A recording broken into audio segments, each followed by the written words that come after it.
اللہ تعالیٰ کے فضل و کرم سے مرکز اصلاح النساء کا یہ سالانہ خواتین اجتماع ہے جو منعقد ہو رہا ہے۔ یہ خواتین کا سالانہ اجتماع مرکز اصلاح النساء 87 جنوبی لاہور روڈ سرگودا میں شروع ہے۔ ہمارے ہاں اس مرکز اصلاح النساء میں معصوم بچیوں کے لیے ناظرہ قرآن کریم پڑھانے کا اہتمام کیا جاتا ہے۔ جو بچیاں قرآن کریم کو حفظ کرنا چاہیں ان کو حافظہ بنانے کا اہتمام کیا جاتا ہے، اور بچیوں کے لیے 2 سالہ علم دین کورس کا اہتمام کیا جاتا ہے، اور وہ بچیاں جو آن لائن تخصص فی العقائد الاسلامیہ کرتی ہیں ان کا بھی یہاں سے اہتمام کیا جاتا ہے۔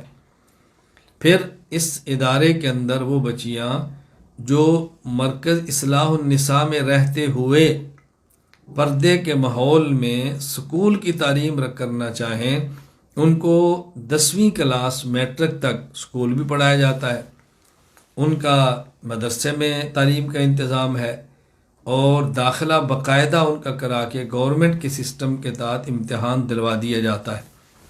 ہمارا مقصد یہ ہے کہ یہاں آنے والی بچی اور آنے والی خاتون وہ قرآن کریم بھی پڑھے، حدیث پاک بھی پڑھے، عقائد بھی سمجھے، فقہ کا علم بھی حاصل کرے، اپنی زندگی کو شریعت کے مطابق چلانے کی کوشش کرے۔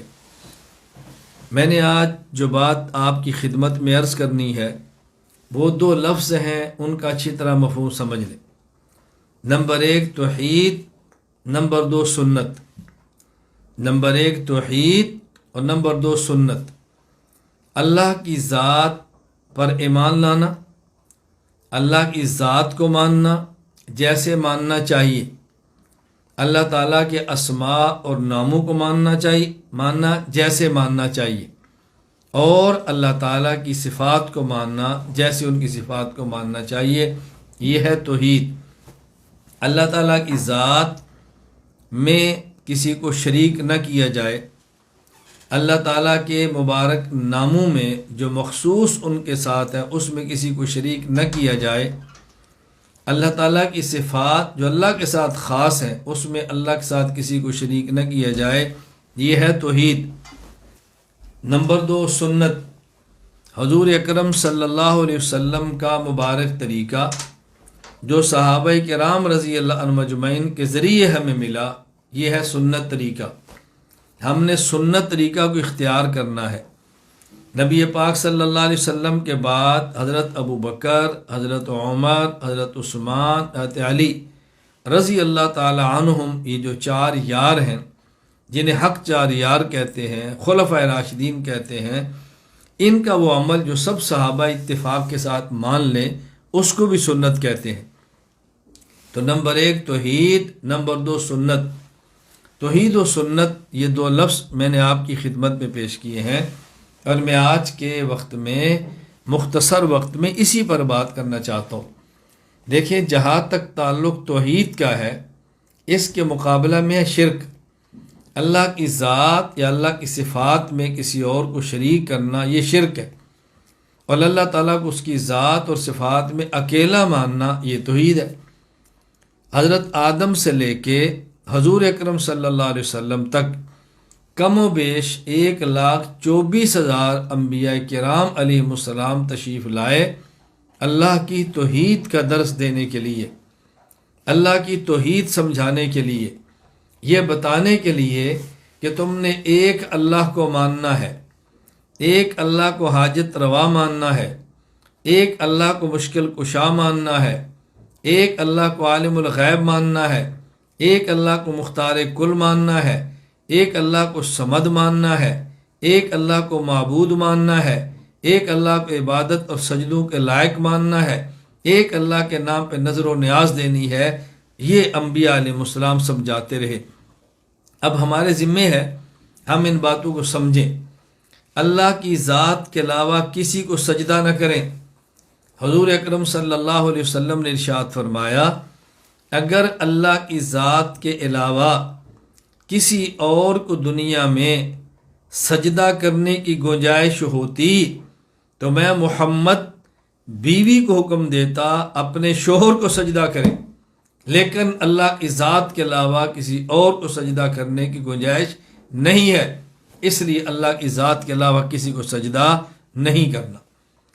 بالکل سجدہ نہ کریں، نہ سجدہ کسی نبی کو، نہ سجدہ کسی ولی کو، نہ سجدہ نبی کی قبر کو، نہ سجدہ ولی کی قبر کو۔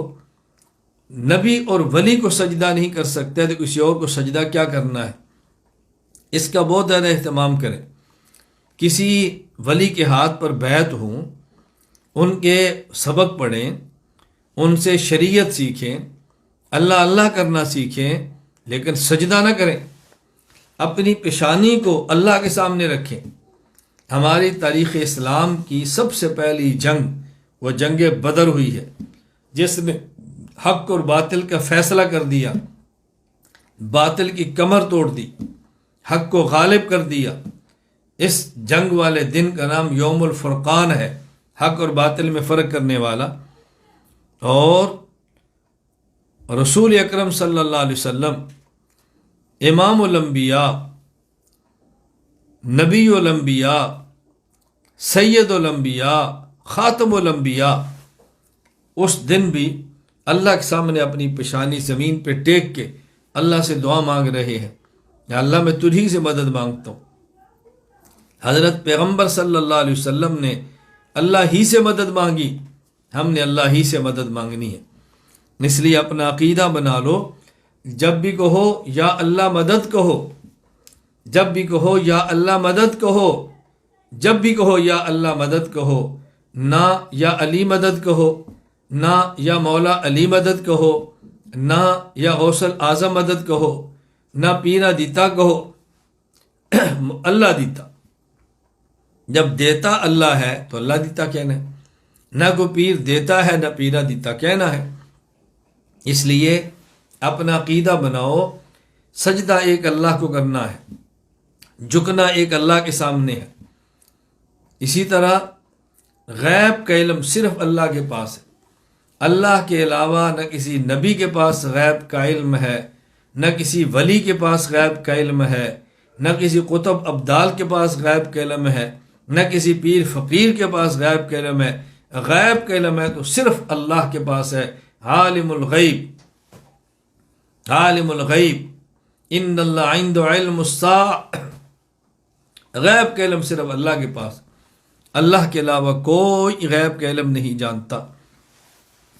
ام المومنین امی عائشہ رضی اللہ تعالیٰ عنہ فرمایا کرتی کہ جو شخص یہ کہے کہ رسول اللہ صلی اللہ علیہ وسلم علم غیب جانتے ہیں، فقد اعظم علی اللہ البریہ، اس نے اللہ پر بہتان باندھا ہے، اس نے اللہ پر بہتان باندھا ہے۔ اللہ اکبر۔ غیب کے علم اللہ کے علاوہ کوئی نہیں جانتا۔ اسی طرح حاجت روا اللہ ہے، اللہ کے علاوہ ہماری حاجتیں کوئی پوری نہیں کر سکتا۔ اللہ کے ہمارا کوئی مشکل کشا نہیں ہے، مشکل کشا اللہ ہے۔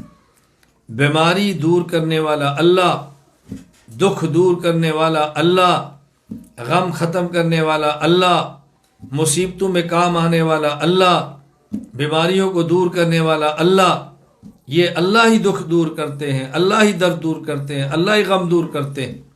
قرآن کریم نے بار بار یہ بات سمجھائی ہے، ان یردک بخیر فلا راد لہ وان یمسسک بخیر من یمسسک بخیر۔ اللہ فرمایا اگر اللہ تمہیں خیر دینا چاہے تو کوئی لٹا نہیں سکتا، اللہ تکلیف دینا چاہے تو دور کوئی نہیں کر سکتا۔ کوئی شخص اللہ کے علاوہ نہ دکھ دے سکتا ہے نہ سکھ دے سکتا ہے۔ ذریعہ انسان ہے، سبب انسان ہے، کوئی اور بھی ہے، لیکن دکھ اور درد کا مالک اللہ ہے۔ حضرت ابراہیم علیہ السلام کس طرح ارشاد فرمایا کرتے؟ فرمایا ربی الذی، میرا رب وہ ہے اللہ۔ میرا رب کون ہے؟ اپنے رب کا تعارف فرمایا کرتے تھے۔ ابراہیم علیہ السلام فرماتے یطعمنی و یسقین، مجھے کھلاتا بھی اللہ ہے، پلاتا بھی اللہ ہے۔ وَإِذَا مَرِضْتُ فَهُوَ يَشْفِينِ، بیمار ہوں تو شفا بھی اللہ دیتا ہے۔ اللہ اکبر۔ اور موت بھی مجھے اللہ دے گا، زندہ بھی مجھے اللہ کرے گا، یہ اللہ ہی سب کچھ کرتا ہے۔ حضرت ابراہیم علیہ السلام نے چخا میں پکارا کس کو؟ اللہ کو۔ حضرت یونس علیہ السلام نے مچھلی کے پیٹ میں پکارا کس کو؟ اللہ کو۔ حضرت ایوب علیہ السلام نے بیماری میں پکارا کس کو؟ اللہ کو۔ حضرت ایوب علیہ السلام کے بیٹے یوسف علیہ السلام 40 تک دور رہے، پکارا کس کو؟ اللہ کو۔ حضرت موسیٰ علیہ السلام نے پکارا کس کو؟ اللہ کو۔ عیسیٰ علیہ السلام پر یہودیوں نے حملہ کیا تو عیسیٰ علیہ السلام نے پکارا کس کو؟ اللہ کو۔ ہمارے پیغمبر حضرت محمد مصطفیٰ صلی اللہ علیہ وسلم نے ہر دکھ و درد میں پکارا کس کو؟ اللہ کو۔ عالم الغیب اللہ، حاجت روا اللہ، مشکل کشا اللہ، غموں کو دور کرنے والا اللہ، اولاد دینے والا اللہ، جس کو سجدہ کرنا ہے وہ اللہ، جس کے نام پہ نظر وہ اللہ، جس کے نام پہ نیاز وہ اللہ۔ اپنا عقیدہ درست رکھو۔ اسی طرح یہ کبھی نہیں کہنا نظر اللہ نیاز حسین، نظر بھی اللہ کے نام پر ہے، نیاز بھی اللہ کے نام پر ہے۔ کئی لوگ آتے ہیں، دروازوں پہ دستک دیتے ہیں، ہمارے ایمان کو بھی لوٹتے ہیں، ہمارے مال کو بھی لوٹتے ہیں۔ دروازے پہ دستک دے کے نظر اللہ نیاز حسین، ہم ان کو پیسے دے دیتے ہیں، گندم دے دیتے ہیں، روٹی دے دیتے ہیں، چاول دے دیتے ہیں، بھیگ دیتے ہیں۔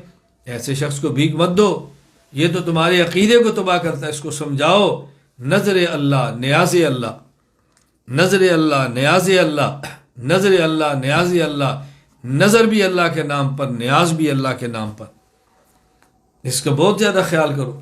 ہمارے یہاں کبھی ایسے ہوتا ہے، مہینے کی 11 تاریخ آتی ہے، ہم شیخ عبد القادر جیلانی رحمۃ اللہ علیہ کے نام پہ چاول پکا کے دے دیتے ہیں، لنگر دیتے ہیں۔ کیا ہے جی؟ 11ویں ہے۔ بھائی حضرت شیخ عبد القادر جیلانی پکارتے اللہ کو، وہ ولی تھے، وہ غوث تھے، وہ قطب تھے، بہت بڑے اللہ والے تھے۔ ان کو یہ مقام ملا ہے اللہ کو سجدے کر کے، ان کو مقام ملا ہے اللہ کے نام پہ سب کچھ لٹا کے، اور ہم مال ان کے نام پہ لٹا رہے ہیں۔ ایسا کبھی نہیں کرنا۔ نمبر 1 توحید۔ توحید، یا ایھا الناس وحد اللہ، اللہ کے پیغمبر اعلان فرماتے ہیں لوگو اللہ کی توحید کے قائل ہو جاؤ، اللہ کی توحید کے قائل ہو جاؤ۔ اللہ اکبر۔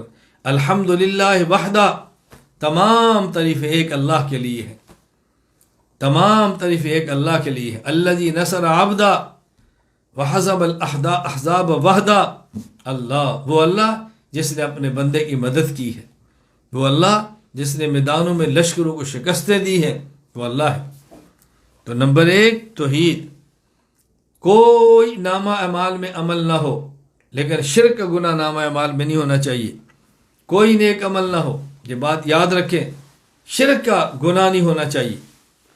اگر کوئی انسان صحیح عقیدہ توحید والا لے کر دنیا سے چلا جائے تو اللہ قرآن کریم میں اعلان فرماتے ہیں، ان اللہ لا یغفر ان یشرک بہ ویغفر ما دون ذلک لمن یشاء۔ جو شخص اللہ کے ساتھ کسی کو شریک ٹھہرائے، اللہ کے علاوہ کسی کو سجدہ کرے، اللہ کے علاوہ کسی کو حاجت روا مانے، اللہ کے علاوہ کسی سے اپنی بگڑی سنوارنے کے لیے پکارے، ان اللہ لا یغفر یشرک بہ، اللہ مشرک کو معاف نہیں کریں گے، اللہ مشرک کو معاف نہیں کریں گے۔ اور شرک کے علاوہ اللہ ہر گناہ کو معاف فرما سکتے ہیں، لیکن اللہ کا اعلان ہے شرک کو میں معاف نہیں کروں گا۔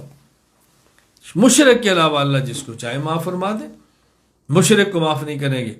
ابراہیم علیہ السلام اللہ کے برگزیدہ نبی، اور باپ آزر مشرک ہے، جہنم میں گیا ہے۔ اللہ اکبر، جہنم میں گیا ہے۔ حضرت ابراہیم علیہ السلام کا والد مشرک تھا، جہنم میں گیا۔ رسول اکرم صلی اللہ علیہ وسلم کا چچا ابو طالب ایمان نہیں لایا تو جنت میں نہیں گیا، جنت میں نہیں گیا۔ پہلی بات جو میں سمجھا رہا ہوں، توحید، توحید کو پہلے باندھو۔ ہمارے مرکز کی بنیاد توحید ہے، ہمارے ادارے کی بنیاد توحید ہے، ہمارے اجتماعات کی بنیاد توحید ہے۔ توحید پر اپنا ایمان پکا رکھو، مرد بھی اور عورت بھی۔ ہماری مائیں اور بہنیں بیٹیاں ذرا غور کریں، اللہ کے رسول صلی اللہ علیہ وسلم نے جب کلمہ توحید کو بلند فرمایا، اللہ کی ذات کا اعلان فرمایا، تو حضور پر اعلان بنانے والی کلمہ پڑھنے والے سب سے پہلی ذات ام المومنین امی خدیجہ رضی اللہ تعالیٰ عنہ یہ عورت ہے۔ کلمہ توحید پر اپنا مال نبی کے لیے، اپنی جان پیغمبر کے لیے سب دکھ سکھ برداشت کیا، لیکن رسول اللہ صلی اللہ علیہ وسلم کا ساتھ نہیں چھوڑا۔ پورا مکہ ایک طرف، قریشی ایک طرف، مشرکین طاقت کے بل بوتے پر ایک طرف، خدیجہ رضی اللہ تعالیٰ عنہ رسول اللہ صلی اللہ علیہ وسلم کے ساتھ حق ادا کیے۔ حضرت سمیہ رضی اللہ تعالیٰ عنہ اسلام کی اس تاریخ میں سب سے پہلے اللہ کی توحید پر جان دینے والی عورت ہے۔ سمیہ رضی اللہ تعالیٰ عنہ، قیامت تک جتنے لوگ شہید ہوں گے ان کا اجر سمیہ رضی اللہ تعالیٰ عنہ کو ملے گا۔ کتنی مظلومانہ شہادت ہے، آپ اندازہ کروائیں۔ حضرت سمیہ کے جسم کے 2 ٹکڑے ہوئے، ایک ٹانگ ایک جانور کے ساتھ، ایک ٹانگ ادھر ہے، اور جو چیر دیا گیا جسم کو، کلمہ توحید نہیں چھوڑا، لا الہ الا اللہ وحدہ لا شریک لہ اشہد ان محمدًا عبدہ ورسولہ، اس کلمے کو نہیں چھوڑا، کلمہ توحید پر قائم ہے، کلمہ شہادت پر قائم ہے۔ حضرت زنیرہ رضی اللہ تعالیٰ عنہ چمڑی ادھیڑ دی گئی، دکھ درد برداشت کیا، پیغمبر کے ساتھ کلمہ توحید پر قائم ہے۔ حضرت سمیہ، حضرت زنیرہ رضی اللہ تعالیٰ عنہ کس طرح کھڑی ہیں؟ میں عرض کر رہا ہوں، میری ماؤں بہنوں بیٹیوں، ہم اپنا عقیدہ توحید پختہ کریں اور فیصلہ کریں، ہم نے ہر حال میں اللہ کی ذات کے اوپر ایمان لانا ہے۔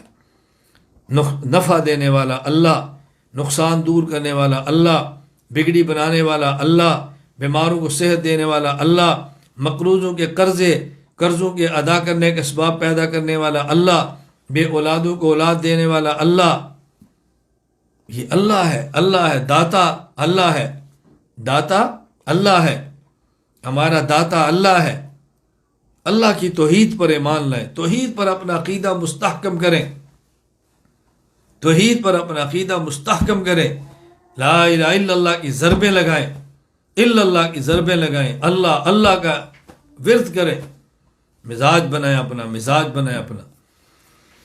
اللہ، مجھے آج بھی یاد ہے، میں چھوٹا سا تھا، ہم نے بچپن میں اپنی والدہ کو دیکھا ہے تہجد پڑھنے، اور پھر صبح فجر کی اذان سے پہلے، اللہ اکبر، فجر کی اذان سے پہلے دودھ بلونا، جسے ہم کہتے ہیں دودھ رڑکنا، اور وہاں ساتھ پھر اللہ کا نام لینا۔ 1000 دانے کی تسبیح میں نے گھر میں دیکھی ہے جو امی نے رکھی ہوتی تھی، اس کے اوپر اللہ کا ذکر کرنا، اللہ کا نام لینا۔ پہلی بات توحید